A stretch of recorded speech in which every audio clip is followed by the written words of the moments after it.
ꯃꯌꯥꯝꯒꯤ ꯅꯨꯡꯉꯥꯏꯅꯕꯒꯤꯗꯃꯛ ꯂꯩꯖꯔꯤꯕ ꯃꯈꯜ ꯃꯊꯦꯜ ꯃꯅꯤꯄꯨꯔ ꯆꯦꯅꯦꯜꯅ ꯃꯌꯥꯝꯕꯨ ꯏꯀꯣꯛꯅꯅ ꯈꯨꯔꯨꯝꯖꯔꯤ. ꯉꯁꯤꯁꯨ ꯃꯌꯥꯝꯒꯤ ꯅꯨꯡꯉꯥꯏꯅꯕꯒꯤꯗꯃꯛ ꯃꯃꯥꯡꯗ ꯇꯥꯍꯟꯖꯈꯤꯕ ꯃꯅꯤꯄꯨꯔꯤ ꯍꯣꯔꯔ ꯁ꯭ꯇꯣꯔꯤ ꯂꯪꯆꯥꯛꯄꯤ ꯍꯥꯏꯔꯤꯕ ꯋꯥꯔꯤ ꯑꯗꯨꯒꯤ 22 ꯁꯨꯕ ꯇꯥꯡꯀꯛ ꯃꯌꯥꯝꯗ ꯈꯨꯗꯣꯜ ꯇꯝꯖꯔꯤ. ꯑꯃꯥꯏꯕ ꯑꯆꯧꯕ ꯃꯍꯥꯛꯀꯤ ꯃꯤꯠꯃꯥꯡꯗ ꯆꯠꯂꯤꯕ ꯅꯨꯄꯤꯁꯤꯡ ꯑꯗꯨ ꯎꯔꯨꯔꯒ ꯃꯕꯨꯛꯅꯤꯡꯗ ꯃꯐꯝ ꯑꯅꯛꯄ ꯑꯗꯨꯋꯥꯏꯗ ꯃꯤ ꯑꯁꯤꯕ ꯌꯥꯎꯔꯕ꯭ꯔꯥ ꯍꯥꯏꯗꯨꯅ ꯆꯞ ꯌꯨꯡꯅ ꯈꯟꯈ꯭ꯔꯦ. ꯑꯗꯨꯅ ꯃꯍꯥꯛ ꯁꯤꯔꯤꯕ ꯑꯗꯣ ꯀꯗꯥꯏꯗꯅꯣ ꯀꯅꯥꯗꯅꯣ ꯈꯪꯅꯕꯒꯤꯗꯃꯛꯇ ꯃꯍꯥꯛ ꯈꯣꯡꯀꯥꯞ ꯑꯃ ꯑꯅꯤꯗꯤ ꯅꯨꯄꯤꯁꯤꯡ ꯑꯗꯨꯒꯤ ꯃꯥꯏꯀꯩ ꯇꯝꯅ ꯆꯪꯁꯤꯜꯂꯤ. ꯑꯗꯨꯝꯅ ꯈꯣꯡꯊꯥꯡ ꯑꯅꯤ ꯍꯦꯛ ꯊꯥꯡꯖꯤꯜꯂꯨꯕꯒ ꯃꯍꯥꯛꯅ ꯎꯔꯝꯕ ꯅꯨꯄꯤꯁꯤꯡ ꯑꯗꯣ ꯁꯨꯞꯅꯇꯪꯒꯤ ꯅꯨꯄꯤ 8 ꯈꯛ ꯑꯣꯏꯅ ꯑꯃꯨꯛ ꯎꯔꯛꯂꯤ. ꯃꯗꯨ ꯎꯕꯗꯒꯤ ꯃꯍꯥꯛ ꯊꯥꯡꯂꯝꯕ ꯈꯣꯡꯊꯥꯡ ꯑꯗꯣ ꯆꯞ ꯂꯦꯞꯄꯤ ꯑꯗꯨꯒ ꯃꯆꯤꯟꯗꯒꯤ ꯑꯁꯨꯝꯅ ꯈꯪꯍꯧꯗꯅ ꯍꯥꯏꯗꯣꯛꯈꯤ. "ꯍꯤ, ꯃꯁꯤꯗꯤ ꯂꯝꯂꯩꯃ ꯍꯦꯂꯣꯏ 8 ꯍꯥꯏꯕꯗꯨꯅꯤꯗꯅ. ꯀꯝꯗꯧꯅ ꯁꯤꯔꯤ? ꯑꯩ ꯍꯟꯅ ꯌꯦꯡꯂꯝꯗꯕꯤꯗ ꯇꯨꯃꯤꯟꯅ ꯆꯠꯈ꯭ꯔꯒꯦ, ꯅꯠꯇ꯭ꯔꯕꯗꯤ ꯐꯔꯛ ꯁꯣꯏꯗꯅ ꯇꯥꯔꯛꯀꯗꯧꯔꯤ." ꯑꯁꯨꯝꯅ ꯃꯇꯣꯝꯇ ꯃꯨꯔꯨꯝ ꯃꯨꯔꯨꯝ ꯁꯣꯜꯂꯗꯨꯅ ꯃꯍꯥꯛ ꯃꯃꯥꯏ ꯑꯗꯣ ꯂꯩꯊꯣꯛꯂꯒ ꯂꯥꯛꯄ ꯍꯧꯔꯤ. ꯃꯁꯤꯗꯁꯨ ꯈꯣꯡꯀꯥꯞ 5-10 ꯊꯥꯡꯕ ꯍꯧꯕꯒ ꯑꯃꯨꯛ ꯑꯁꯨꯝꯅ ꯈꯜꯂꯛꯏ. "ꯍꯩꯁ, ꯑꯩ ꯁꯤꯗꯤꯕ ꯑꯣꯟꯊꯣꯛꯅ ꯋꯥꯈꯜ ꯌꯥꯎꯈꯤꯗ꯭ꯔꯕ ꯍꯥꯏꯗꯨꯅꯤ. ꯀꯔꯥꯏꯗꯒꯤ ꯂꯥꯏꯃꯨ ꯑꯃ ꯊꯦꯡꯅꯔꯨꯗꯅ ꯑꯩꯒꯤ ꯕꯨꯙꯤ ꯂꯧꯁꯤꯡ ꯑꯁꯤ ꯏꯐꯛ ꯐꯛꯆꯜꯂꯦ, ꯋꯥꯈꯜ ꯂꯧꯁꯤꯡ ꯑꯁꯤ ꯑꯃꯠꯇ ꯊꯣꯛꯇ꯭ꯔꯦꯗꯅ ꯁꯦ ꯇꯧꯔꯤꯁꯦ. ꯌꯥꯝ ꯄꯪꯅ ꯃꯤ ꯑꯁꯤꯕꯒꯤ ꯃꯐꯝ 109ꯒ ꯊꯤꯕ ꯆꯠꯀꯅꯤ ꯊꯣꯛꯂꯛꯂꯤꯌꯦ. ꯑꯁ, ꯑꯩꯁꯤ ꯑꯣꯟꯊꯣꯛꯅꯁꯨ ꯄꯪꯂꯕ ꯍꯥꯏꯗꯨꯅꯤ. ꯕꯨꯠ ꯕ꯭ꯔꯦꯗ ꯑꯃꯇꯪ ꯁꯥꯟꯅꯔꯦ ꯍꯥꯏꯔꯒ ꯌꯥꯝꯅ ꯂꯥꯏꯅ ꯈꯪꯕ ꯌꯥꯕꯗꯨꯕꯨ, ꯑꯗꯨꯕꯨꯗꯤ ꯕꯨꯠ ꯕ꯭ꯔꯦꯗꯀ ꯂꯣꯏ ꯇꯣꯛꯊꯣꯛꯂꯦ ꯍꯥꯏꯔꯒ ꯇꯥꯟꯖꯥ ꯆꯥꯅ ꯊꯦꯡꯅꯔꯤꯉꯩ ꯑꯁꯤꯗ ꯇꯧꯒꯦꯗ ꯉꯝꯕꯤ ꯍꯦꯂꯣꯏ ꯂꯝꯂꯩꯃ 8 ꯑꯁꯤ ꯑꯣꯏꯅ ꯍꯦꯛꯇ ꯐꯥꯔꯒ ꯃꯇꯦꯡ ꯂꯧꯔꯨꯔꯒꯦ." ꯑꯁꯨꯝꯅ ꯈꯜꯂꯗꯨꯅ ꯃꯍꯥꯛ ꯍꯦꯂꯣꯏ 8 ꯑꯗꯨꯒꯤ ꯃꯅꯥꯛ ꯇꯝꯅ ꯆꯪꯁꯤꯜꯂꯤ. ꯑꯗꯨꯕꯨ ꯃꯃꯥꯡꯗ ꯇꯨꯔꯦꯜ ꯑꯃꯅ ꯊꯤꯡꯈꯤꯕꯅꯤꯅ ꯇꯨꯃꯤꯟ ꯂꯦꯞꯇꯨꯅ ꯌꯦꯡꯗꯨꯅ ꯂꯩꯔꯝꯃꯤ. ꯂꯦꯞꯄ ꯂꯩꯇꯅ ꯊꯦꯛꯅ ꯅꯧꯅ ꯆꯠꯂꯤꯕ ꯍꯦꯂꯣꯏꯁꯤꯡ ꯑꯗꯨꯒ ꯀꯩꯗꯧꯁꯤꯒꯦ ꯍꯥꯏꯗꯨꯅꯁꯨ ꯅꯥ ꯌꯦꯠ ꯀꯣꯏꯌꯦꯡ ꯌꯦꯡꯂꯛꯄꯗ ꯈꯔ ꯍꯥꯏꯊꯔꯒ ꯄꯥꯏꯞꯀꯤ ꯊꯣꯡ ꯑꯃ ꯂꯩꯔꯤꯕꯗꯣ ꯎꯔꯝꯃꯤ. ꯑꯣ, ꯃꯁꯤꯗ ꯎꯔꯤꯕ ꯄꯥꯏꯞ ꯊꯣꯡ ꯑꯁꯤ ꯂꯥꯜꯂꯕꯗꯤ ꯍꯦꯂꯣꯏꯁꯤꯡꯁꯤꯒꯤ ꯃꯃꯥꯡꯗ ꯇꯥꯒꯅꯤꯁꯦ. ꯑꯁꯨꯝꯅ ꯈꯜꯂꯗꯨꯅ ꯃꯍꯥꯛ ꯄꯥꯏꯞ ꯊꯣꯡ ꯑꯗꯨ ꯌꯦꯡꯉꯨꯅꯕ ꯆꯠꯂꯝꯃꯤ. ꯑꯗꯨꯒ ꯄꯥꯏꯞ ꯊꯣꯡ ꯑꯗꯨꯗꯒꯤ ꯊꯨꯅ ꯌꯥꯡꯅ ꯂꯥꯟꯊꯣꯔꯛꯂꯝꯃꯤ. ꯄꯥꯏꯞ ꯊꯣꯡ ꯑꯗꯣ ꯂꯥꯟꯊꯣꯛꯄ ꯂꯣꯏꯔꯛꯄꯗ ꯃꯍꯥꯛ ꯁꯣꯔ ꯑꯗꯣ ꯇꯠꯈꯤꯗꯧꯕꯒꯤ ꯁꯣꯔ ꯆꯥꯃꯤꯡ ꯆꯃꯥꯡ ꯁꯝꯅꯗ꯭ꯔꯤ. ꯃꯍꯥꯛ ꯂꯩꯃꯥꯏ ꯑꯗꯨꯗ ꯐꯝꯊꯩ. ꯑꯗꯨꯒ ꯁꯣꯔ ꯑꯗꯣ ꯁꯥꯡꯅ ꯍꯣꯟꯗꯣꯛ ꯍꯣꯟꯖꯤꯟ ꯁꯥꯟꯅꯩ. ꯈꯔ ꯐꯔꯛꯂꯕꯗ ꯃꯇꯣꯝꯇ ꯑꯁꯨꯝꯅ ꯁꯣꯟꯖꯩ. ꯑꯍꯜ ꯃꯇꯝ ꯍꯥꯏꯕꯗꯨ ꯑꯣꯏꯔꯛꯂꯕꯅꯤꯅ ꯆꯦꯟꯕꯒꯁꯤ ꯉꯝꯗ꯭ꯔꯕꯅꯤꯅꯦ ꯇꯧꯔꯤꯁꯦ. ꯏꯃꯪ ꯏꯈꯨꯠꯅ ꯂꯥꯝꯕ ꯐꯪꯉꯛꯀꯗꯧꯔꯕ ꯀꯥꯟꯗꯥꯁꯤꯗ ꯇꯧꯔꯤꯕꯁꯤ ꯑꯐꯕꯗꯤ ꯅꯠꯇꯦꯅꯦ ꯇꯧꯔꯤꯕꯁꯦ. ꯑꯗꯨꯕꯨ ꯑꯩꯍꯥꯛꯅ ꯁꯣꯏꯔꯨꯕꯒꯤ ꯏꯆꯥ ꯏꯁꯨꯁꯤꯡꯅ ꯋꯥꯒꯗꯧꯕꯗꯒꯤ ꯀꯜꯂꯨꯔꯒꯦ ꯍꯥꯏꯗꯨꯅ ꯇꯧꯔꯤꯕꯅꯤꯅꯦꯁꯦ." ꯑꯁꯨꯝꯅ ꯁꯣꯜꯂꯗꯨꯅ ꯃꯍꯥꯛ ꯍꯦꯂꯣꯏꯁꯤꯡ ꯑꯗꯨꯒꯤ ꯃꯥꯏꯀꯩ ꯑꯗꯨꯗ ꯆꯪꯂꯛꯄꯗꯗꯤ ꯀꯔꯤꯁꯨ ꯂꯩꯕ ꯎꯔꯝꯗꯦ. "ꯍꯤ, ꯀꯗꯥꯏ ꯆꯠꯈ꯭ꯔꯦ? ꯂꯝꯂꯩꯃ 8 ꯑꯗꯨꯗꯤ ꯍꯧꯖꯤꯛ ꯋꯥꯏꯗ ꯑꯩꯒꯤ ꯃꯤꯠꯃꯥꯡꯗꯅꯤꯗ ꯂꯩꯍꯧꯕꯗꯨꯕꯣ. ꯑꯩꯅ ꯉꯥꯏꯍꯥꯛ ꯋꯥꯕꯒꯤ ꯐꯝꯗꯨꯅ ꯂꯩꯔꯤꯉꯩ ꯑꯁꯤꯗ ꯀꯔꯣꯝꯗ ꯆꯠꯈ꯭ꯔꯕꯅꯣꯅꯦ ꯈꯪꯍꯧꯗ꯭ꯔꯕꯅꯤꯅꯦꯁꯦ." ꯑꯁꯨꯝꯅ ꯁꯣꯜꯂꯗꯨꯅ ꯃꯍꯥꯛ ꯐꯝꯂꯝꯕꯗꯒꯤ ꯐꯨꯛ ꯂꯥꯎꯅ ꯍꯧꯒꯠꯂꯤ. ꯑꯗꯨꯒ ꯈꯔ ꯑꯃꯨꯛ ꯆꯪꯁꯤꯜꯂꯤ. ꯃꯍꯥꯛꯅ ꯈꯔ ꯆꯪꯁꯤꯜꯂꯨꯕꯗꯒꯤ ꯆꯪꯁꯤꯜꯂꯔꯣꯏ ꯆꯤꯒꯣꯡꯂꯩꯒꯤ ꯃꯅꯝ ꯑꯃ ꯋꯪ ꯋꯪ ꯅꯝꯂꯛꯈꯤ. ꯆꯤꯒꯣꯡꯂꯩ ꯃꯅꯝ ꯑꯗꯣ ꯅꯝꯂꯒ ꯃꯇꯣꯝꯇ ꯁꯣꯟꯖꯩ. "ꯍꯩꯁ, ꯆꯤꯒꯣꯡꯂꯩ ꯃꯅꯝꯁꯤꯗꯤ ꯀꯌꯥꯗ ꯏꯪꯅ ꯅꯨꯡꯁꯤꯔꯤꯕ! ꯃꯅꯝ ꯑꯁꯤ ꯑꯁꯨꯛ ꯀꯟꯅ ꯅꯝꯂꯛꯂꯤꯕꯁꯤꯗꯤ ꯂꯝꯂꯩꯕ ꯍꯦꯂꯣꯏ 8 ꯑꯗꯨ ꯃꯐꯝ ꯑꯁ꯭ꯋꯥꯏꯗꯗꯤ ꯌꯥꯝꯅ ꯅꯛꯅ ꯂꯩꯔꯦ ꯍꯥꯏꯕꯅꯤꯁꯦ. ꯑꯗꯨꯒ ꯑꯩꯒꯤ ꯏꯃꯤꯠꯁꯤꯅ ꯎꯕ ꯐꯪꯗ꯭ꯔꯤꯕ ꯑꯁꯤꯅ ꯀꯔꯤꯒꯤ ꯑꯣꯏꯔꯕꯖꯥꯠꯅꯣ?" ꯑꯁꯨꯝꯅ ꯁꯣꯟꯕꯗ ꯉꯥꯏꯔꯤ ꯅꯨꯄꯤꯁꯤꯡꯅ ꯌꯥꯝꯅ ꯍꯔꯥꯎꯅ ꯅꯣꯛꯄꯒꯤ ꯈꯣꯟꯖꯦꯜ ꯇꯥꯔꯛꯈꯤ. ꯈꯣꯟꯖꯦꯜ ꯑꯗꯨ ꯇꯥꯕꯗ ꯑꯃꯥꯏꯕ ꯑꯆꯧꯕꯅ ꯀꯣꯏꯂꯩ ꯂꯩꯗꯨꯅ ꯌꯦꯡꯉꯤ. ꯃꯍꯥꯛꯅ ꯀꯣꯏꯂꯩ ꯂꯩꯗꯨꯅ ꯌꯦꯡꯂꯤꯉꯩ ꯃꯇꯝ ꯑꯁꯤꯗ ꯃꯍꯥꯛꯀꯤ ꯃꯅꯥꯛ ꯅꯛꯅ ꯏꯀꯣꯏ ꯀꯣꯏꯅ ꯂꯝꯂꯩꯃꯁꯤꯡ ꯑꯗꯣ ꯃꯃꯤ ꯁꯥꯃꯤ ꯑꯣꯏꯅ ꯇꯞꯅ ꯇꯞꯅ ꯁꯥꯐꯣꯡꯂꯛꯇꯨꯅ ꯃꯤꯇꯝ ꯑꯣꯏꯅ ꯃꯈꯣꯏ 8ꯃꯛ ꯑꯃꯒ ꯑꯃꯒ ꯃꯈꯨꯠ ꯁꯝꯅꯗꯨꯅ ꯃꯍꯥꯛꯄꯨ ꯀꯣꯏꯁꯤꯟꯗꯨꯅ ꯂꯩꯔꯝꯂꯦ. ꯑꯗꯨꯝꯅ ꯂꯩꯔꯝꯂꯤꯕ ꯃꯑꯣꯡ ꯃꯇꯧ ꯑꯗꯨꯗ ꯑꯃꯥꯏꯕ ꯑꯣꯏꯔꯕꯁꯨ ꯃꯍꯥꯛ ꯑꯗꯣ ꯃꯍꯥꯛ ꯇꯨ ꯆꯨꯡꯈꯤꯕ ꯈꯪꯍꯧꯗꯦ ꯉꯥꯏꯍꯥꯛ ꯇꯧꯐꯝ ꯈꯪꯗ ꯃꯃꯥꯏ ꯃꯃꯤꯠ ꯏꯊꯛ ꯊꯛꯀꯠꯂꯤ ꯃꯅꯥꯇꯣꯟ ꯁꯨꯃꯥꯡ ꯂꯥꯏꯕꯛ humang marik marik karakli mana animak ngangsang ngangsilagtuna bang bang sarakli makok adusu ngoping torokli ngaihak masamak amai bani haibase ningsing ludri makok ngawba asum henjillakpadagi mahak mamit ado tapna uisillaga matin kut launa jusli mana kongdadi mana ki akoibada khangna nokkiba lamleiba singgi khonjalna ninba makhai tari khonjal adusu taba ngamda makhunna mana kong anima kanna khumjinlei adu phawba adumak khonjal aduda hauna tari tanja aduda mahaki mapukningda ikhang khangudana ibudo nongda lairin pakhangba mahakpu ningsinglakhi ibudo mahakpu hek ningsinglakpaga masindagi ikhang khangudana asomna thokhi ibudo nasabu amuktadi kanbiyuba mahakna asomna solubadagi masa kanano phawba ngaihak kawba makhai phakchiluraba gyan ado tapna wakhal loksing laklabada mahak mamit ado tapna pangthori aduga leimatret aduda amamam toine jingri adubu mithakpa makhai phajaba lamleima sing aduda munna jingchinbati ngamde adubu mahak ngamnaba adumak jengi asumna munna jinglubadagi mahak asawba amagi satamda oina yinglikladuna hairi aduga khonta thina lamleima sing aduda sairi taningdre yare lamket lamhenbi warak tabisa nasaknena ithi khai nupa naha amata uba yadaba irang toba ikhat khatpado toroklanu yamna hainate ko nakhoi gumba henga suba singsei tuka chain he mahangna asumna sairubadagi no khiduna leramba lamleima hiroite ado tumin maru lukna laikhrei makhoina adumna maru lukna laikhiba aduda amaiba achubodo mahakna ngamnani haibagi wakhalda asumna khonjal khara tapna muk hairi lamleima heloite mak nakhoi amamam ta tawba ngambagi matik nagun aihakna yamna munna khangi aduga nakhoibu matau karamna laknagani phajingani haibasisu ai yamna munna kupna khangi ko ai giming achouba kawi aduga sinphamna amaibani nakhoiga marup sanasi haiduna ai nakhoibu thireklibani mafam masida satkhre haiba khangbadagi ai laklibani ne mahangna asum haiba asida lamlei matret adugi manungdagi amana khumlai o akhoi mafam masida satkhre haiba nahakna khangliba adudi nahakti yamna matik magun chawba misak oigani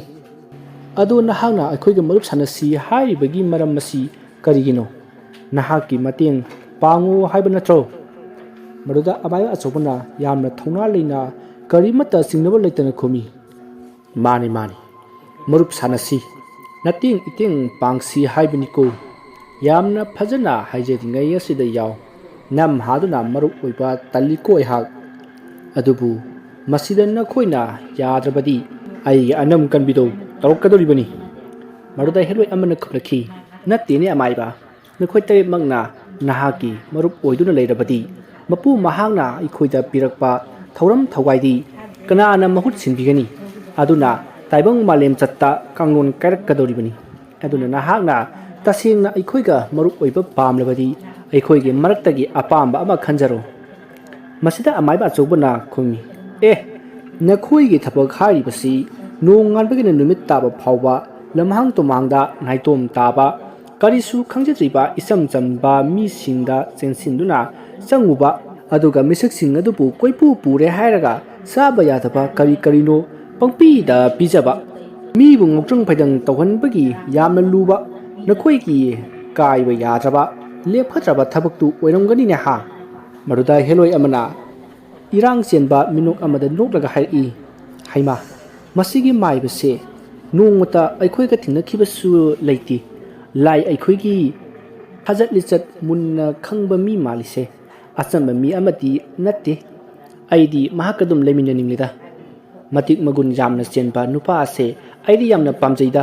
aigi nupa oibasu imai ase soplaroi asumna hairakpa sida amaiba achobana mapukningda asumna khalami lai singsidi sumchat chatmandana tasengna pangidana aina makhoidi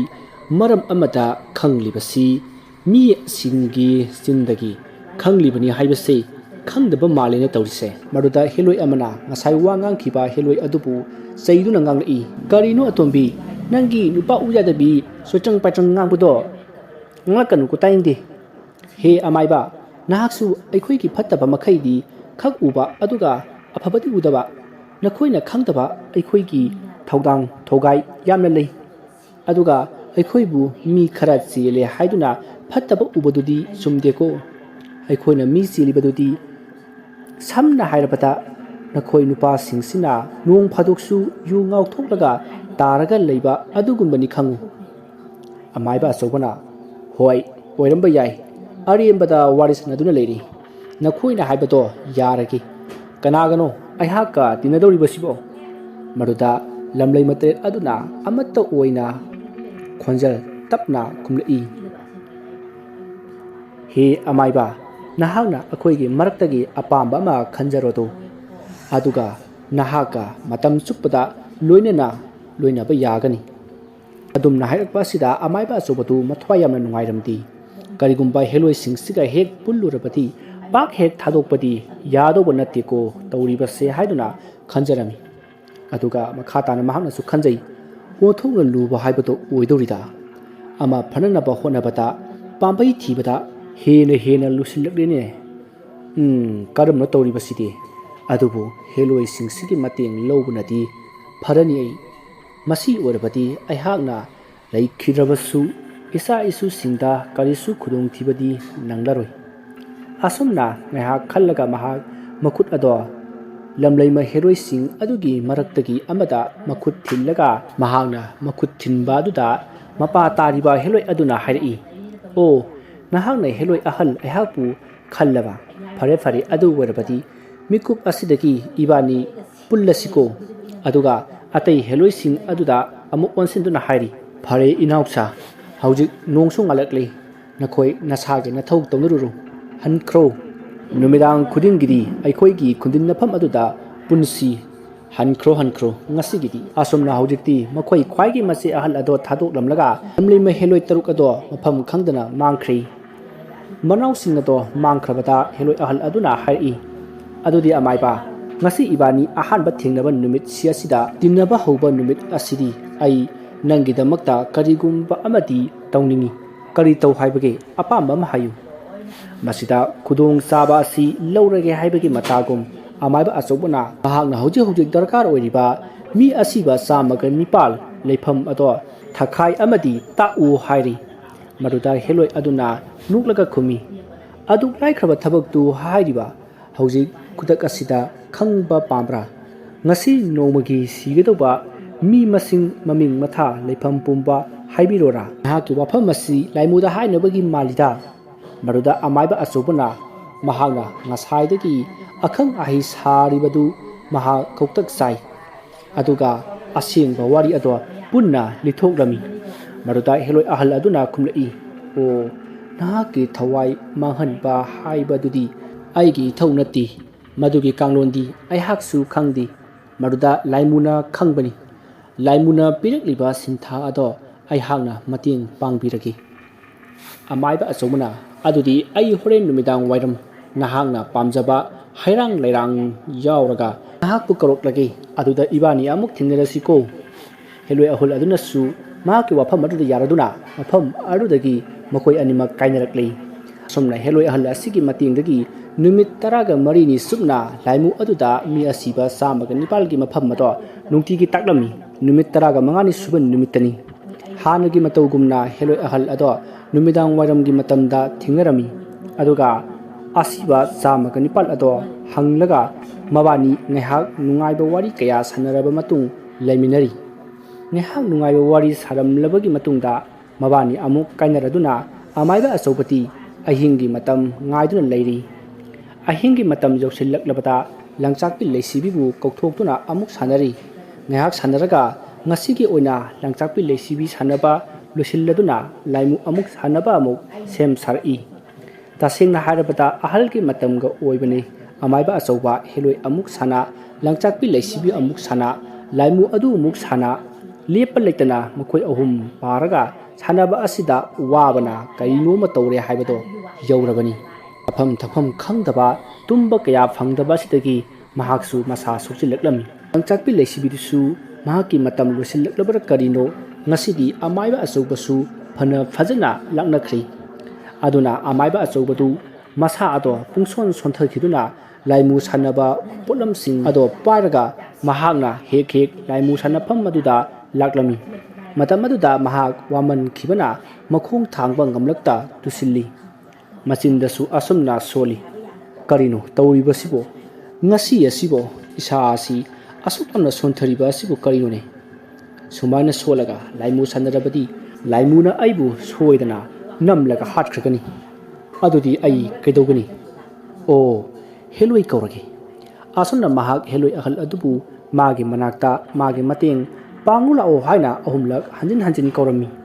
ꯃꯍꯥꯛꯅ ꯑꯍꯨꯝꯂꯛ ꯍꯟꯖꯤꯟ ꯍꯟꯖꯤꯟ ꯀꯧꯔꯕꯗ ꯍꯦꯂꯣꯏ ꯑꯍꯜ ꯑꯗꯣ ꯃꯁꯦꯛ ꯃꯉꯥꯜꯒ ꯂꯣꯏꯅꯅ ꯃꯍꯥꯛꯀꯤ ꯃꯤꯃꯥꯡꯃꯛꯇꯗ ꯊꯣꯛꯂꯛꯂꯤ꯫ ꯑꯗꯨꯒ ꯍꯥꯏꯔꯛꯏ, ꯀꯔꯤꯒꯤꯅꯣ ꯅꯍꯥꯛꯅ ꯑꯩꯕꯨ ꯏꯅꯥꯎꯁꯤꯡꯒ ꯁꯥꯟꯅꯔꯤ ꯍꯥꯏꯕ ꯈꯪꯅ ꯈꯪꯅ ꯀꯧꯔꯛꯂꯤꯕ ꯀꯔꯤꯒꯤꯅꯣ? ꯃꯗꯨꯗ ꯑꯃꯥꯏꯕ ꯑꯆꯧꯕꯅ, ꯑꯩꯁꯨ ꯈꯪꯏꯗ, ꯑꯗꯣ ꯑꯩꯒꯤ ꯏꯁꯥ ꯑꯁꯤ ꯌꯥꯝꯅ ꯁꯣꯟꯊꯈꯤꯗꯨꯅ ꯆꯠꯄ ꯐꯥꯎꯕ ꯉꯝꯗ꯭ꯔꯦ꯫ ꯑꯗꯨꯅ ꯑꯩꯒꯤ ꯃꯇꯦꯡ ꯄꯥꯡꯕꯤꯌꯨ ꯍꯥꯏꯒꯦꯗꯅ ꯀꯧꯔꯛꯂꯤꯕꯅꯤꯅꯦ꯫ ꯑꯩꯒꯤ ꯏꯁꯥꯁꯤ ꯑꯃꯨꯛꯇ ꯇꯦꯛꯈꯠꯍꯟꯕꯤꯌꯨꯕ꯫ ꯃꯗꯨꯗ ꯂꯝꯂꯩꯃ ꯍꯦꯂꯣꯏ ꯑꯍꯜ ꯑꯗꯨꯅ ꯃꯈꯨꯠ ꯈꯨꯕꯥꯛ ꯑꯗꯣ ꯁꯠ ꯂꯥꯎꯅ ꯇꯤꯡꯊꯣꯛꯂꯒ ꯑꯗꯨꯒ ꯃꯥꯒꯤ ꯈꯨꯕꯥꯛ ꯃꯌꯥꯏ ꯑꯗꯨꯗ ꯏꯁꯤꯡ ꯈꯔ ꯊꯣꯛꯍꯜꯂꯛꯂꯝꯃꯤ꯫ ꯑꯗꯨꯒ ꯏꯁꯤꯡ ꯑꯗꯣ ꯑꯃꯥꯏꯕ ꯑꯆꯧꯕꯗ ꯌꯥꯎꯝ ꯑꯍꯨꯝ ꯄꯤꯊꯛꯂꯝꯃꯤ꯫ ꯑꯗꯨꯝꯅ ꯌꯥꯎꯝ ꯑꯍꯨꯝ ꯄꯤꯊꯛꯄꯗꯒꯤꯗꯤ ꯑꯃꯥꯏꯕ ꯑꯆꯧꯕ ꯄꯥꯈꯪ ꯃꯆꯥ ꯑꯃꯒꯨꯝꯅ ꯃꯁꯥ ꯑꯗꯣ ꯇꯦꯛꯈꯠꯂꯛꯂꯝꯃꯤ, ꯈꯤꯡ ꯈꯤꯡ ꯂꯥꯎꯔꯛꯂꯝꯃꯤ꯫ ꯑꯗꯨꯝꯅ ꯇꯧꯔꯛꯄ ꯑꯗꯨꯗ ꯃꯍꯥꯛ ꯑꯍꯜ ꯑꯗꯨꯕꯨ ꯊꯥꯒꯠꯄ ꯐꯣꯡꯗꯣꯛꯂꯝꯃꯤ꯫ ꯍꯦꯂꯣꯏ ꯑꯍꯜ ꯑꯗꯨꯅꯁꯨ ꯆꯠꯂꯒꯦ ꯍꯥꯏꯔꯝꯂꯒ ꯃꯐꯝ ꯑꯗꯨꯗꯒꯤ ꯃꯥꯡꯈ꯭ꯔꯤ꯫ ꯍꯧꯖꯤꯛꯇꯤ ꯑꯃꯥꯏꯕ ꯑꯆꯧꯕ ꯃꯁꯥ ꯑꯗꯣ ꯌꯥꯝꯅ ꯌꯥꯡꯅ ꯈꯤꯡ ꯈꯤꯡ launa laimu sanaba ado lakli mafam adu yorubada laimu sanapam aduda laimu kawbata sizinanaba potchai pumba thamladuna laimu bu kaurami mafam aduda mujau chawpa laimu ado mafam aduda tholakli laimu hek tholakpaga laimu gi apamba mi sibagi samaga nipal ado taklabagi tungda hairi makhatara amaiba achobuna asumna haiki oza ngahandagi ozagi apambadu aihakna taklibanina ngasi aroiba numisida aigi apambadu amu takpiro matau karamna langchakpi leisibigi thawai asi manghangadoribano matamatuda laimu aduna hairaki hoi hainakibagi matung ina ai hairaki madu siba changbadi nasagi naraibak niko aihakna khangdi karigumba nangna thawai amabu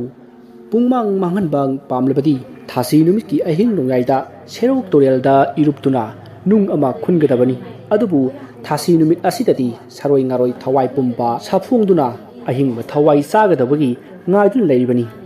masi mayam masibu namhatlaga torial aduda iruplaga nung angangba ama nonganjingegi manungda thigadobani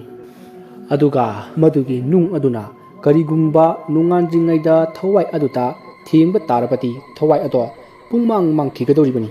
adubu tawgudariba ado araiba amati nati adudi nahaki apambasu khanglabanina aihak hankrage ko amuk hana kroklaganu asumna haramlaga laimu ado mangkhri laimu adugi wafam ado taraga amaiba asoba matomta soli is seru turel haiba mahakti ibudo khan sauba wangpurel mahaki masai golni aduna thasi numikta mahaki manakta satluba haibasi aihaki thawai sisu mafam maduda thinba chatpaga chap managadoribani tawrise gyala ma tareni adudi thasi sina kaidongmai tariba ai mai pim thasi siti hayeng lidana o aikhoi gi aroiba numit haibado oirani deko asumna khallubada mahak makok ado uru ngawraktuna mafam aduda gyan manglaga takhri wari asigi kungani thoi suba tangkak matang asida loisinjari mathangi kunga humdoi suba tangkakta kari kamdobagi haibadu mayam punna ngaiminarasi mayambu aroibada amukka hanna khurumjari